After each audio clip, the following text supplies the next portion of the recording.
Улаанбаатар хотын музей Марчаагаатай хамтран үзүүлж байна. Өргөөгөөс нийслэл хүрээх хүртэл 1639-с 1911 он. Сайн байцгаана уу хүүхдүүд ээ? Та нар Улаанбаатар хот анх хизээ, хаана үүссэн, хэдэн удаа нүүсэн бидний амьдарч байгаа газрыг юу гэж нэрлэхийг мэдэх үү?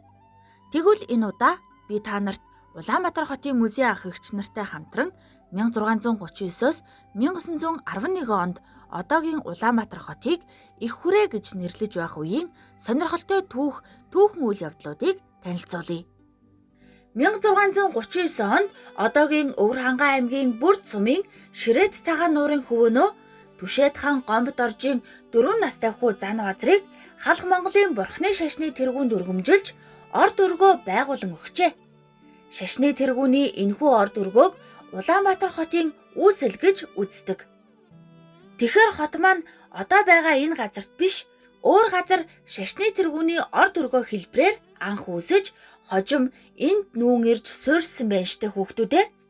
Та нар Улаанбаатар хот маань яагаад одоо байгаа энэ газартаа анх үүсээгүй, өөр газар үүссэн болоо гэдгийг мэдхийг хүсэж байна уу?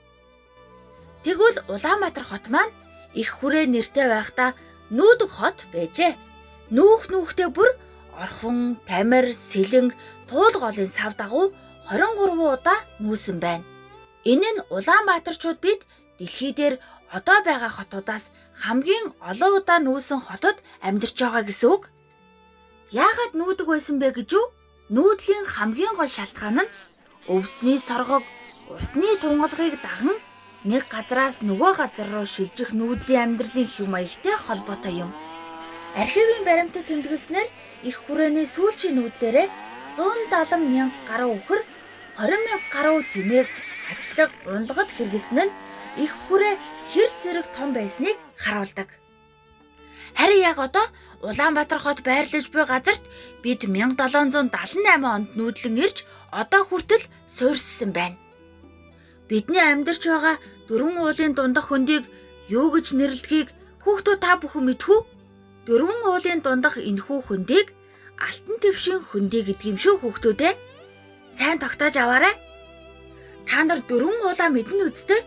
Урд талд богдхан уул,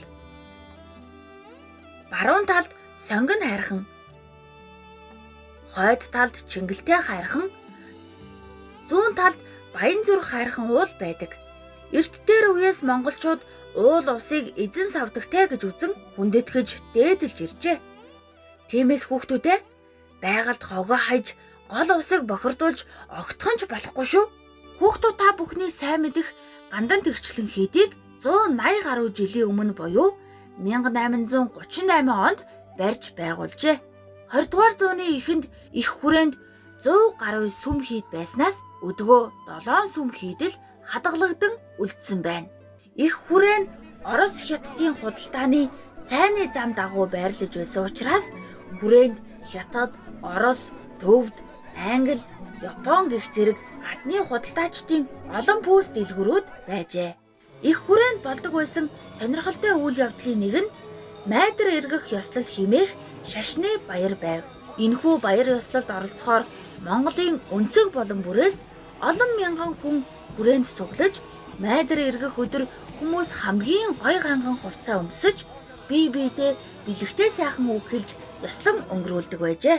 1639-с 1911 он хүртэл одоогийн Улаанбаатар хотыг Өргөө, Их хүрээ, Богдын хүрээ, Даа хүрээ гэж нэрлэдэг байсан байна. Үүнээс Их хүрээ нь албан ёсны нэр байжээ. Улаанбаатар хотын түүхийг илүү ихээр мэдхийг хүсвэл Улаанбаатар хотын музейг зориорой. Улаанбаатар хотын музей бидний сайн мэдэх бүхий өргөөний зүүн талд байрладаг юм шүү.